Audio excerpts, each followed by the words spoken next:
members, today our chemistry we are looking at what we call energy levels, sub-energy levels, as well as orbitals. However, we are going to marry it with what we call electronic configuration.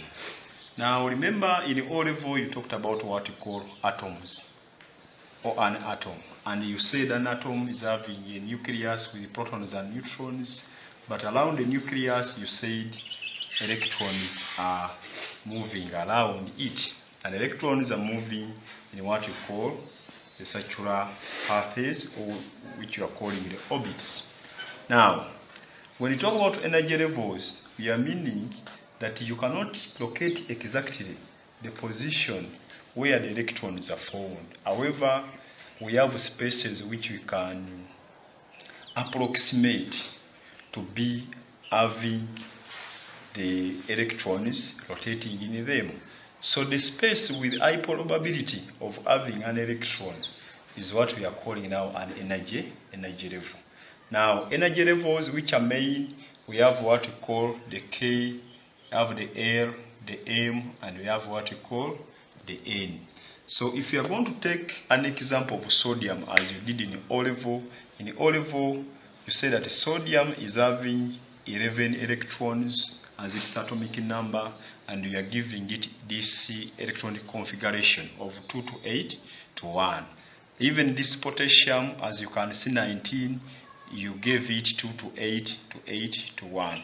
Now when we come here, we are going to say that the atomic structure now, we are representing it like this in O level, meaning each of the circle here was representing what we call an energy level. For sodium, you can see that it's having 1, 2, 3 energy levels. So if you are going to put these energy levels, which we have said, this one will represent our K, and this one will represent our L, this one will represent our M, and this one will represent our A as the main energy levels. Now within energy levels, we have what we call sub-energy levels. You can look at that. Within energy levels, we have what we call sub-energy levels. Now, the sub-energy levels may include mainly what we call the S, the P, the D, and the I. Now when you look at these ones as our main energy levels, and we are saying they have sub-energy levels, you'll discover this one is having sub-energy level of S. Then this one is having sub-energy level of SP. Then this one will be having SPD. And then when you bring this one, you find that SPDF sub-energy levels. Now within sub-energy levels, members, don't forget that we have said that we are having the energy level. You have the energy level. Then the energy level, then we get the sub-energy level. Sub-energy level. Then from sub-energy level, we go to what we call the orbitals. Orbitals. Now, this implies what? That here our energy level, for example, K, we are saying is having sub-energy level S. Then this one, we are going to look at the orbitals afterwards. Now, so let us come back here first. So we are saying energy level KLMN, then sub-energy level SPDF. Then within sub-energy levels is where we are going to get our orbitals. Now, our orbitals. And now we are going to see, like, for example, S is having only one orbital.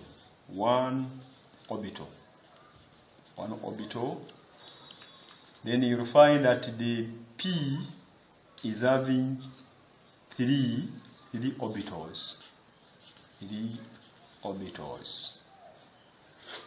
So each orbital is like a block. You discover that S having one orbital, that is one orbital we are representing, and then the P with 3 orbitals.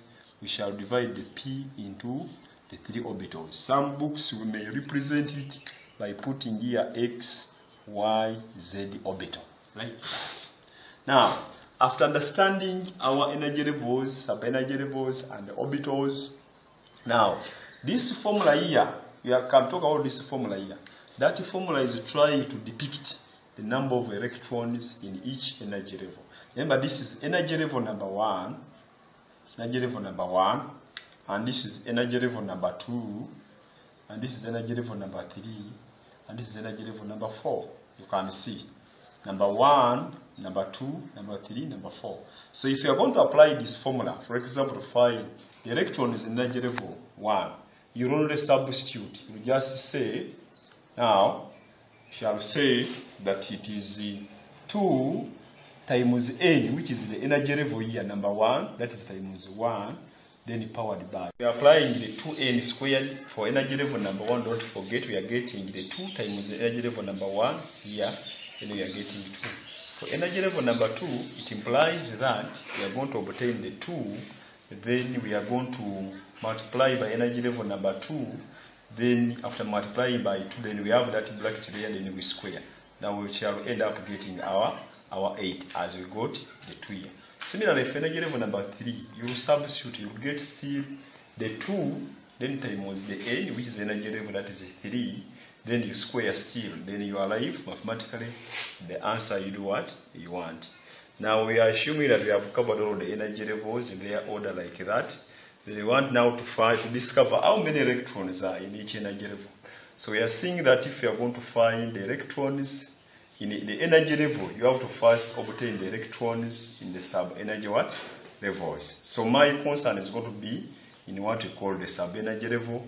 Now each orbital accommodates 2 electrons. Don't forget, each orbital accommodates 2 electrons. So when we come to energy level K, which we said now is having S sub-energy level, which is here, and we are saying S is having how many orbitals?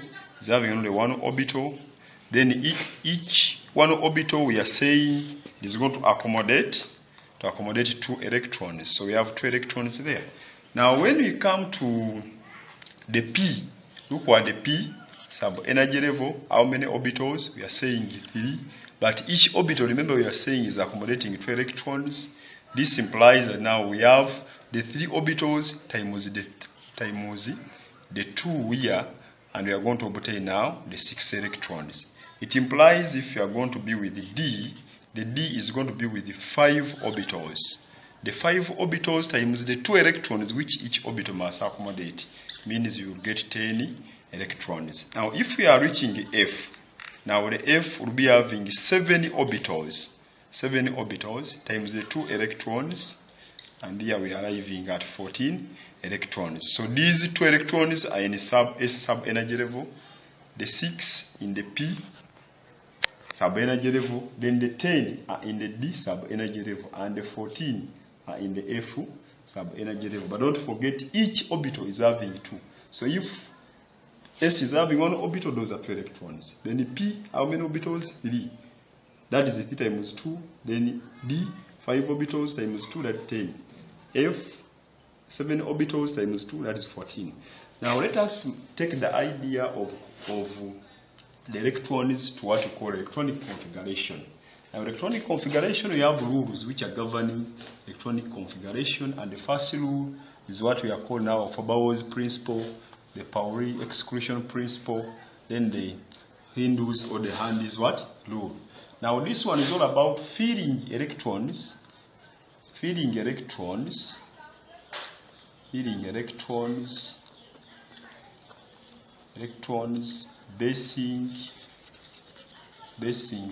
on increasing energies of the energy levels. Now this is how now our Fabre arranged this chemistry configuration. Remember, in O level, like for sodium, in O level for sodium, you said you have 11 electrons. That is 2 to 8 to 1. Now, if you are going to apply our Fabre, we are saying you are feeding electrons based on the increasing energies. And you'll find that this is now the energy level. With this energy, the number in front, we are calling it the quantum number. So when we are feeding in A level, we shall do like that. We first put electrons there, Then we are going to put electrons here. We shall put electrons here. So we shall keep on now putting electrons in that order.